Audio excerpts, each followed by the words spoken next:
Om Shanti. Good morning.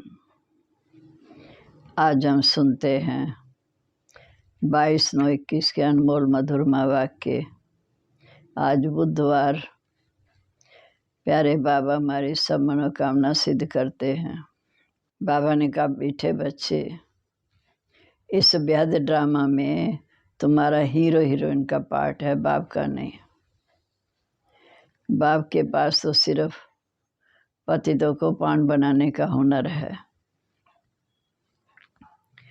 फिर बाबा ने कहा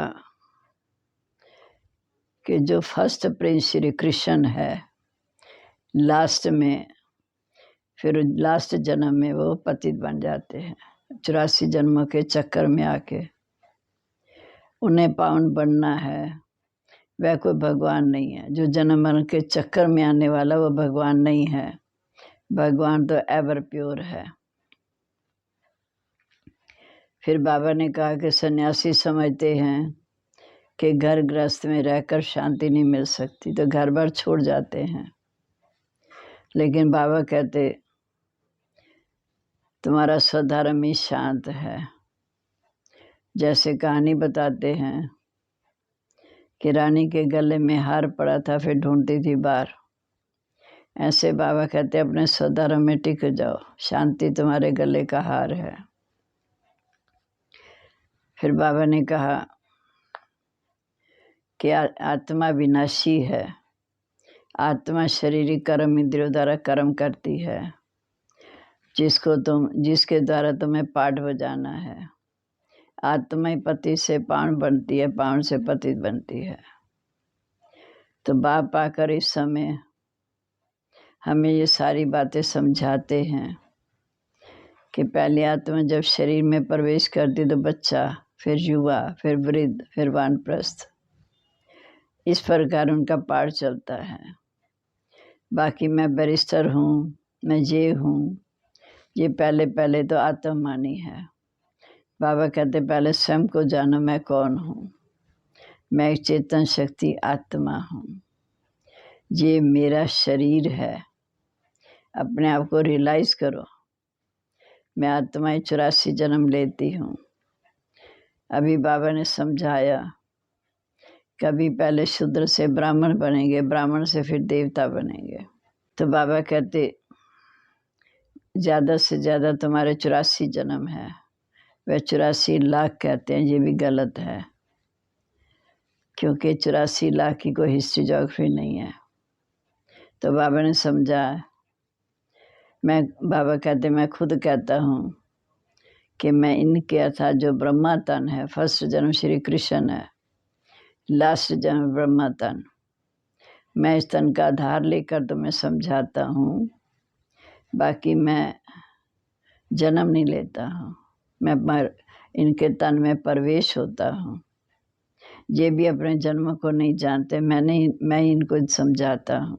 श्री कृष्ण तो फर्स्ट प्रिंस है। पूरे 84 जन्म श्री कृष्ण के गाए जाते हैं, नारायण के भी नहीं, चाहे वही सोल है। लेकिन जब नारायण को राज गद्दी मिलती है, उस समय से एक एक समय शुरू होता है, लेकिन पूरे 84 जन्म श्री कृष्ण लेता है। उनके तो फिर इतना टाइम कम हो गया। फिर बाबा ने कहा कि हर बात का हिसाब है। ब्रह्मा ही पहला नंबर है। मैं और कोई के तन में आ ही नहीं सकता। मैं साधारण वानप्रस्थ अवस्था वाली तन में आता हूँ और आकर मेरा पार्ट है पतितों को पावन बनाना। इस समय तुम सब पतित हो। मैं आकर पावन बनने की शिक्षा देकर पावन बनाकर तुम्हें साथ ले जाऊंगा। अब हम सुनते आज के मधुरमा वाक्य।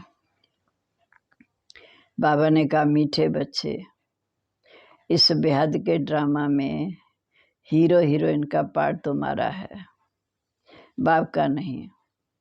बाप के पास सिर्फ पतितों को पावन बनाने का हुनर है। प्रश्न है, ब्रह्मा के चित्र को देख जो प्रश्न उठाते हैं, उन्हें कौन सा राज समझाना है। उन्हें समझाओ कि ये सो आदि सो अंत वाली आत्मा है। फर्स्ट प्रिंस श्री कृष्ण, उनके लास्ट जन्म में बाप आते हैं। ये भी पतित बनते हैं, इन्हें ही पावन बनना है।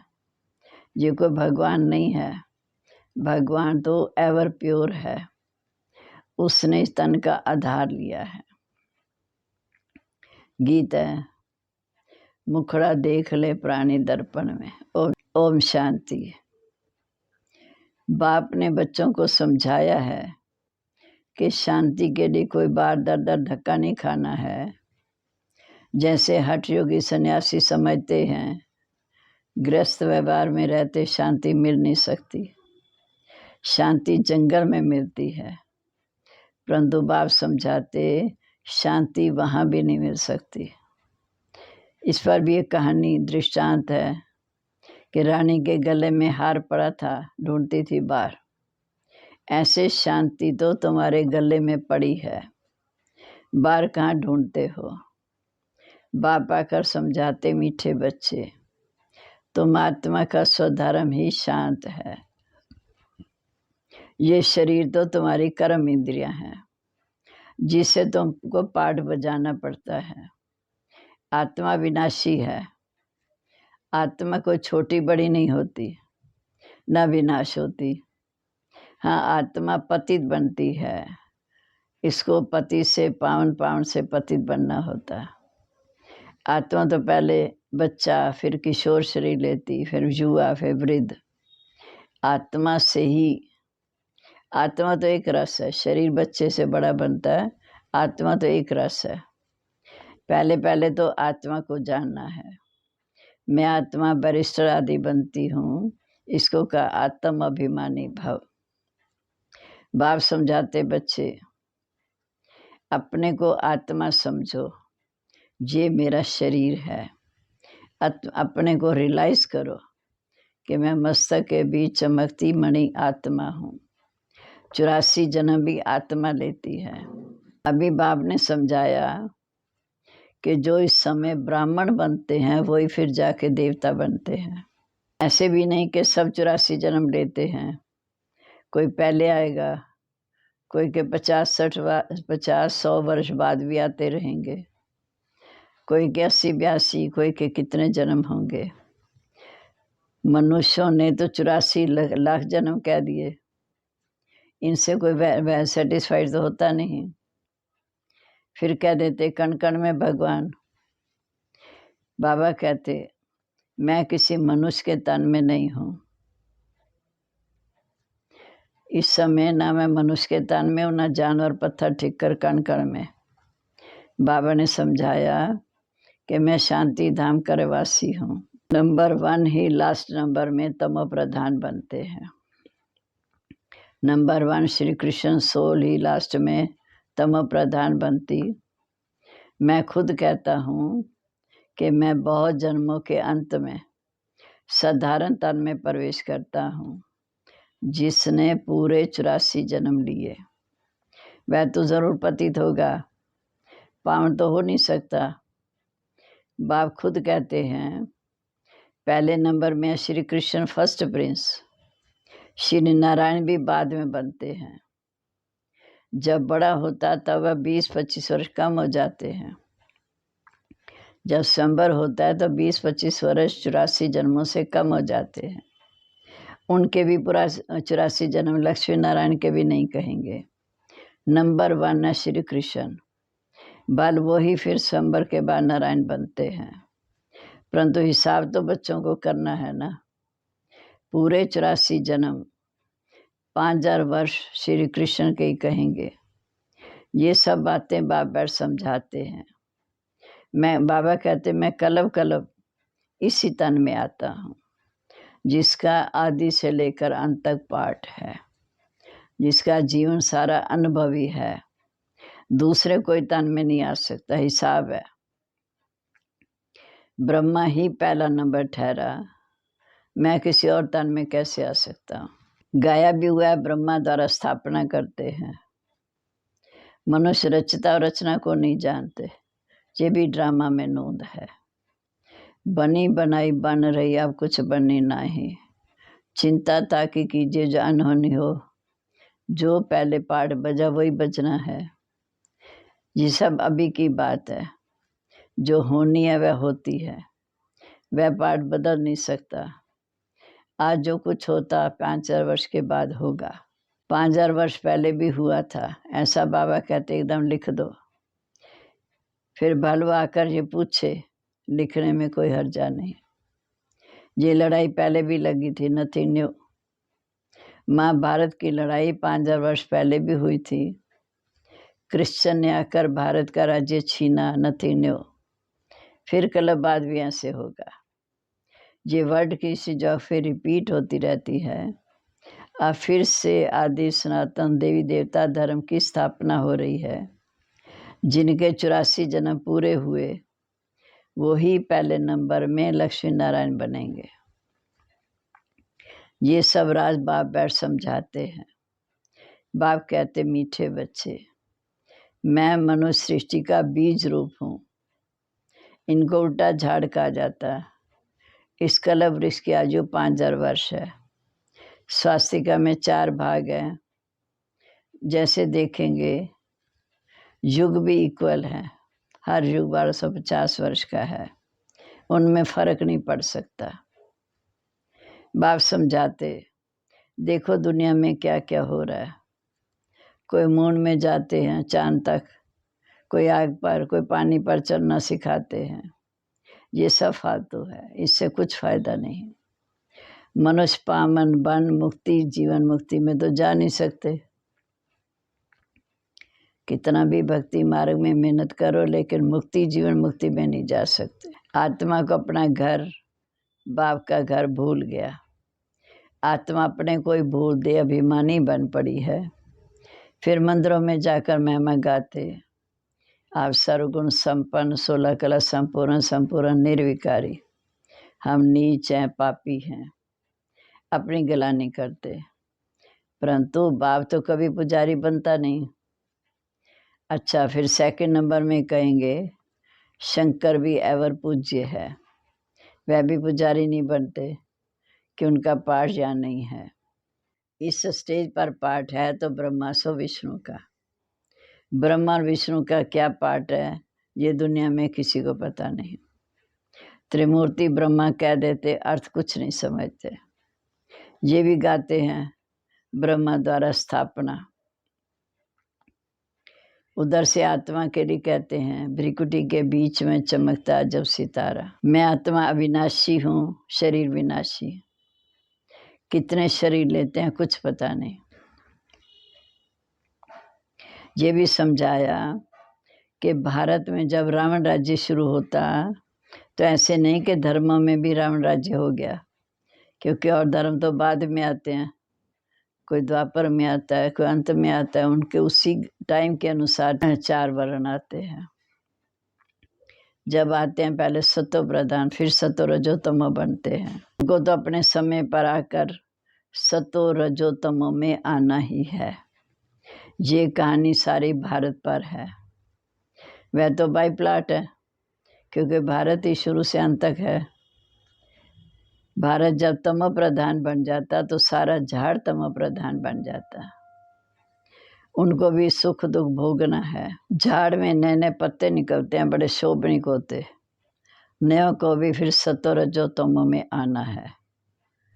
पिछाड़ी में जो आते हैं उनका मान रहता, एक जन्म में भी सतो रजो तमो पास कर सकते हैं, परंतु उनकी कोई वैल्यू नहीं रहती। वैल्यू उनकी है जो हीरो हीरोइन का पार्ट बजाते हैं। ऐसा नहीं कहेंगे कि बाबा हीरो हीरोइन का पार्ट बजाते हैं, बाबा के लिए नहीं कह सकते। वह तो आकर पतितों को पावन बनाते हैं, खुद पति नहीं बनते हैं। तुम पति से पावन बनने की मेहनत करते हो। श्रीमत पर राजयोग से राज्य लिया था, अब तुम फिर से ले रहे हो। बाबा कहते मैं तो राज्य करता नहीं हूँ, तुमको राजाओं का राजा विश्व महाराजा बनाता। अब दुनिया में मनुष्य कहते तो बहुत हैं, भगवान उवाच, मैं तुम्हें राजाओं का राजा बनाता हूँ, परंतु उसका अर्थ न खुद समझते हैं न किसी को समझा सकते हैं। भगवान उवाच तो ज़रूर भगवान आया था, तभी कहा होगा कि मीठे बच्चे, भारत में शिव जयंती शिवरात्रि मनाते हैं। बाप आते भी भारत खंड में हैं। भारत ही अविनाशी खंड है। भारत की महिमा बहुत भारी है। जैसे बाप की महिमा अपरंपार है, वैसे भारत की महिमा भी अपरंपार है। भारत में परमपिता परमात्मा आकर सब मनुष्य मात्र को सद्गति करते हैं, सबको सुख देते हैं। बाप का बर्थ प्लेस भारत है। भारत ही प्राचीन देश है। भगवान राजयोग सिखाने भारत में ही आए थे। भगवान तो है ही एक, उनको सतगुरु भी कहा जाता है। जब बिल्कुल पतित बन जाते हैं तब पुकारते हैं कि बाबा आकर हमें पावन बनाओ। बाप आकर सच्ची सच्ची अमर कथा सुनाते हैं। अब तुम्हारी बुद्धि में है कि हम 84 जन्म कैसे लेते हैं। पहले अच्छा जन्म, फिर उतरते जाएंगे। दुनिया की भी उतरती कला है। मनुष्यों की बुद्धि सतो रजो तमो बनती है। सज्जू से फिर थोड़ी थोड़ी उतरती कला शुरू हो जाती। जब बिल्कुल पतित बन जाते हैं तब पुकारते हैं कि बाबा आकर हमें पावन बनाओ। बाप आकर सच्ची सच्ची अमर कथा सुनाते हैं। अब तुम्हारी बुद्धि में है कि हम 84 जन्म में कैसे आते। पहले अच्छा जन्म, फिर उतरते जाएंगे। दुनिया की भी उतरती कला होती। मनुष्यों की बुद्धि इस समय सतो रजो तमो बनती। सज्जू से थोड़ी थोड़ी उतरती कला शुरू हो जाती। कहा जाता चढ़ती कला तेरे भाने सबका भला। सर्व का सदगति दाता एक बाप है। वह गुरु लोग तो सिर्फ शास्त्र सुनाते। बेहद का बाप आकर बच्चों से पूछते हैं कि मैंने तुम्हें इतना सौकार बनाया था, इतने हीरे जवाहरात के महल देकर गया था, सब कहाँ गए। लौकिक बाप बच्चों को पैसे देते, लेकिन बच्चे तो पैसे बर्बाद कर देते हैं। तो बाप बुलाकर पूछते हैं तुमने इतना पैसा कहाँ बर्बाद किया। बच्चों के पास पैसे होने से उड़ाते बहुत हैं। बाप धर्मात्मा, बच्चे विदेश में जाकर लाखों रुपये उड़ा देते। बाप कुछ कर नहीं सकता। बाप फारकती भी नहीं दे सकते क्योंकि दादे की मलकियत है, पर अंदर में दुखी होते। ये फिर है बेहद की बात। बेहद के बाप ने कहा तुम कितने धनवान थे, विश्व के मालिक थे, फिर कंगाल क्यों बने, इतना धन कहाँ किया। बच्चों से ही बाप पूछते हैं कि भारत को इतना सौकार बनाया, सब पैसे कहाँ गए। फिर बाप बैठ समझाते हैं कि भक्ति मार्ग में कितना खर्च करते, शास्त्रों आदि के पिछाड़े कितना खर्च करते। हम तुमको इतना सौकार बनाते हैं, फिर रावण तुम्हें कंगाल बना देते। भारतवासियों को ही बाप समझाएंगे ना। भारत ही सोने की चिड़िया था। इतना धन था जो दूसरे धर्म वाले लूट कर ले गए। ख्याल तो करो भारत क्या था, ये भी ड्रामा बना हुआ है। भारत ही हेवन था, भारत ही हेल है। इसलिए बाबा ने सीढ़ियाँ ऐसी बनाई जो कोई समझ ना सके कि हम पतित हैं। छोटे छोटे बच्चों को भी चित्रों पर समझाया जाता है। नक्शे बगैर बच्चे क्या समझेंगे। बाप आकर भारत में पति से सहज पावन बनने की सहज युक्ति बताते हैं।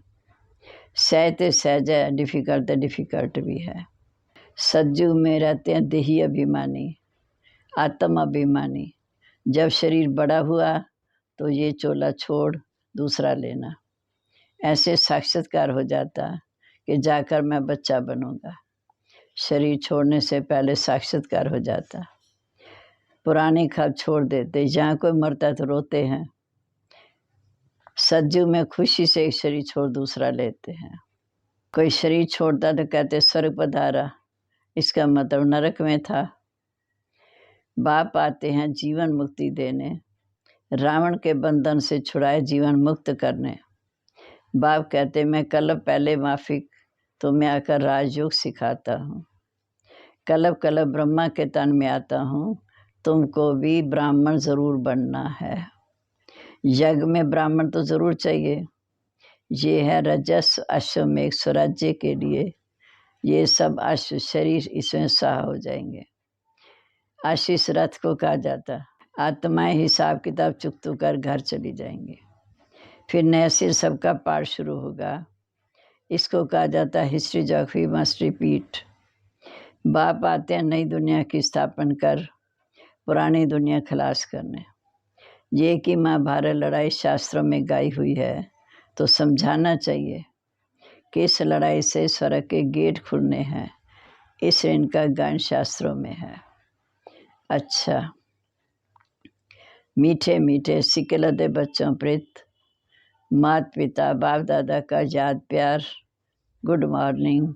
रूहानी बाप की रूहानी बच्चों को नमस्ते। रूहानी बच्चों की रूहानी बाप दादा को नमस्ते। नमस्ते बाबा, गुड मॉर्निंग। शुक्रिया बाबा, शुक्रिया।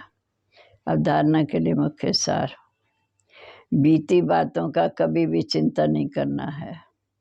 जो बात बीत गई नथिंग न्यू समझ भूल जाना है। दूसरा, इस रजस्व अश्वमेघ यज्ञ में अपना तन मन धन सा सहा कर सफल करना है। इस अंतिम जन्म में संपूर्ण पावन बनने की मेहनत करनी है।